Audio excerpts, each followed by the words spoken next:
All right, Rob, let's get to it. And we will talk about this Cowboys game. They, of course, in probably the game of the weekend, or at least maybe the most anticipated game. The Cowboys took a licking. All right, Buffalo stomped them 31-10 in Buffalo. And it wasn't close. Don't let that 10 fool you. No, it was 21-3 at halftime. And it never got much closer. So, it was all Buffalo, and the Cowboys took that L. And Dak Prescott, Rob, was not good, as you might imagine from the score, those that didn't see the game. Dak Prescott, 21 of 34, 134 yards, no touchdowns, 1 interception, passer rating of 57.7. And, Rob, those numbers don't – and Dak wasn't horrendous because – he didn't have the ball much. They only had the ball, I think, about 25 minutes.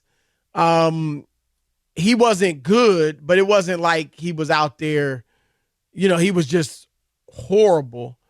But I think those numbers don't actually speak to how ineffective he was. He was? What did he have, 90 yards? What did he have? He had 134, but it didn't feel – a lot of that came late. I think he had 40 or something like that, 43 at halftime maybe. So it was just, very ineffective game for Dak Prescott and the offense. And as a result, Rob, Dak has dropped in the odds. I think, Rob G., correct me if I'm wrong, I believe the odds now for MVP are Brock Purdy, pretty heavy favorite right now. And then Lamar, is Lamar number 2? Lamar Jackson, and then Dak Prescott maybe 3. Jalen Hurts 4. I may have them wrong, but do you have any in front of you, Rob G?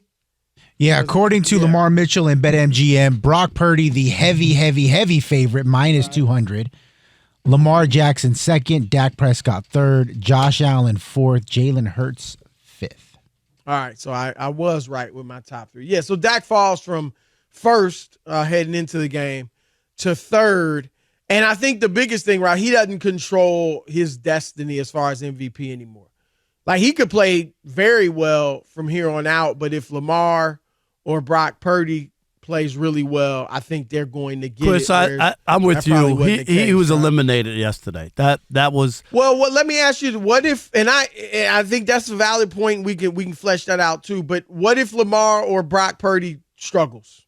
You know what I mean? Like, I think I think eliminated might be a little too strong. The odds of both of them. The odds of both of them struggling so that they would both fall out is highly unlikely. If it was one guy, I agree with you. But it's 2 guys. They got 3 games left. No, I know, so but there's 2 guys, but I think Dak answered the question that so many people have, Chris, is here was the big game, here was the game on the road or whatever, and he laid an egg. This is why when they did the they did their thing, the Athletic did the story and they talked to executives, what'd they say?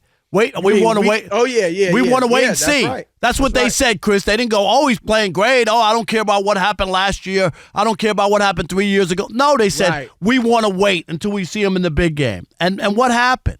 Them watching, he validated all the stuff that they put in there. He did. Yeah, I have to agree. And I think, look, like I said, eliminated is a little strong for me just because we do have 3 weeks of football left. No one is really running away with the MVP. So I think if Purdy were to struggle going forward and Lamar, you're right, both of them, maybe just one horrific game or 2 horrific games, maybe Dak is back in it. But here's the thing, Rob, and this is kind of what you're talking about. I mean, Buffalo was a big game. Right? And he's no touchdowns, 1 pick, 134 yards. Well, then we remember San Francisco, big game. And he's 1 touchdown, 3 picks, 153 yards. Those 2 alone, Rob, those could eliminate him, to your point. That's what I'm saying. Right? Because Purdy's been great in all the big games. And, Chris, he don't have to win every big game. Right. But he has to play just play well. I didn't think he needed to win yesterday. No. He just needed to play great. But he needed to compete and just play well or play good. And you go, okay, competed, but they, Buffalo had too much and this and that, and the defense wasn't good, whatever you want to call it. You know what I mean? Like other reasons why he lost. But he was part of the reason why they lost. He didn't play well. It was ineffective is the best word that you used. Now, Purdy, obviously the odds-on favorite right now. Pretty heavy favorite, too. But Lamar is right there. He's number 2.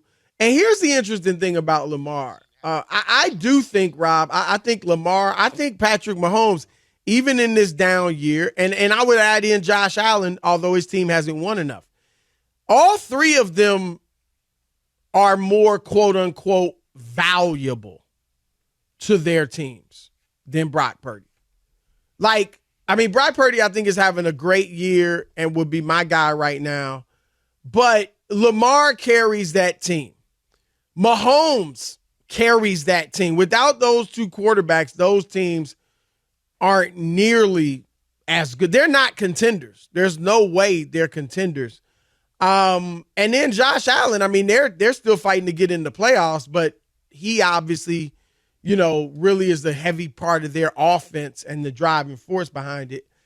But the question with Lamar, and I know it's interesting, Rob, because he's a guy you don't just judge by numbers, but his numbers really aren't that impressive. When you watch him, though, he dominates the game. Like yesterday, he was just dominant. Did you see him in the second quarter? Oh, yeah. Oh, he was fantastic throughout the game. Yeah, but again, the numbers don't wow you, and it's weird because I just think we're not used to judging a guy as maybe the most valuable player in the league without really good numbers. Where you at on that? I think he's the MVP, and I'll tell you why, Chris. It's a little different because, and we've seen this before. You remember the year that Aaron Rodgers, was that the second one that he won, where Tom Brady had bigger numbers? Yeah, but Rodgers numbers were great. I know, but I'm trying to make a point that it's not just automatically who has the best numbers. That's the only point I'm making. That. Okay, yeah. The point I'm making here is with the stat that jumps out at me when I watched that game yesterday. 13 of their 14 games, Chris, the defense has allowed 10 points or less in the first half. They're not playing from behind. He doesn't have to throw the ball 40 times. It's a different type of game when you have that kind of defense and you could run the ball, you throw when you need to on a third down. Do you know, it's just different, and I think he's playing to the team's strength. The defense isn't giving up. You're not. We talked about all the time, Chris, with the Matthew Stafford with all the numbers in Detroit. You remember? He set all these records. Oh yeah. Well, they were down 21-0. Right. They were down 21-0 in the first quarter. You have to throw the ball, right? The defenses have to let you eat up clock, throw the ball in front of them. All that. So you got to be careful. But all I'm saying is, this team is tremendous. And Lamar's a big part of it. He opens up so much stuff for other people. No big-time star receivers. I know Odell's there. Chris. Yeah, and he's not a star. And he's not a star of that, of that caliber anymore. Right. All these guys, it just doesn't seem like, doesn't matter who they plug in, the running backs. There are no star running back. Whoever they plug in seems to be able to get room and space and make things happen. And I think a lot of that has to do with because they have to respect Lamar so much that it opens up and sets up things. When you talk about MVP, the most valuable player, to that team, Lamar is the most valuable player. And if they continue to roll and roll through, and Chris, the big games that they've won time and time again on the road, all these games that they've won against all these good teams, I don't know how people ultimately, if they finish, what's their record now? Is it 11-3? If they win out, Chris, and they're 14-3 or whatever it is, people are going to relook at this team and how they got there, and it's going to be hard to deny him. It really is interesting because Purdy has the best numbers of any quarterback in the league. And yet we know, like you said, they've got a ton of weapons that help him out. In fact, Christian McCaffrey is also in the conversation. Lower, he might be, I don't know what he is in the odds, maybe 6th or 7th, but somewhere around there. But Lamar, on the other hand, doesn't have the great numbers, but he's a bigger part of that offense. And the thing is, Rob, they play this week. So this week might be the game, and it's in San Francisco, that settles the MVP. These two going against each other. I mean, San Francisco facing both of them top defenses in the league. So how each guy plays against that's a good point. Those defenses. This could be it. Do you remember we had that in baseball, Chris? You remember when Ronald Acuna came to the Dodger Stadium and him and Mookie Betts were 1-2, 1A, 1B or whatever, and Acuna went off. Had 3 home runs, he went off. And it was that weekend that he was the MVP. It was very clear. Am I right? Yeah. No, that's a great call. So this game could determine the MVP. Lamar, here are just some comparisons as far as his numbers, because it's really an interesting juxtaposition. Lamar, Rob, the year he won the MVP, remember unanimously a few years ago, he threw for 36 touchdowns in 15 games. This year, he's played 14 games. He's thrown for 17, not even half as many. That year he had 6 interceptions. This year he's got 7, which is low, but he's got 7. Throwing for 222 yards a game. Rob he's only rushed for 100 yards once this season. And he's only thrown for 300 yards or more twice this season. So like I said, statistically, he's very low.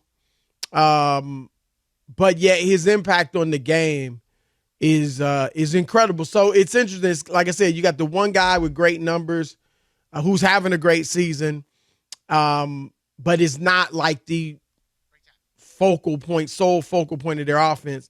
You got the other guy who's the sole focal point, but the numbers aren't eye-popping. So it'll be interesting, but it probably be settled on Saturday.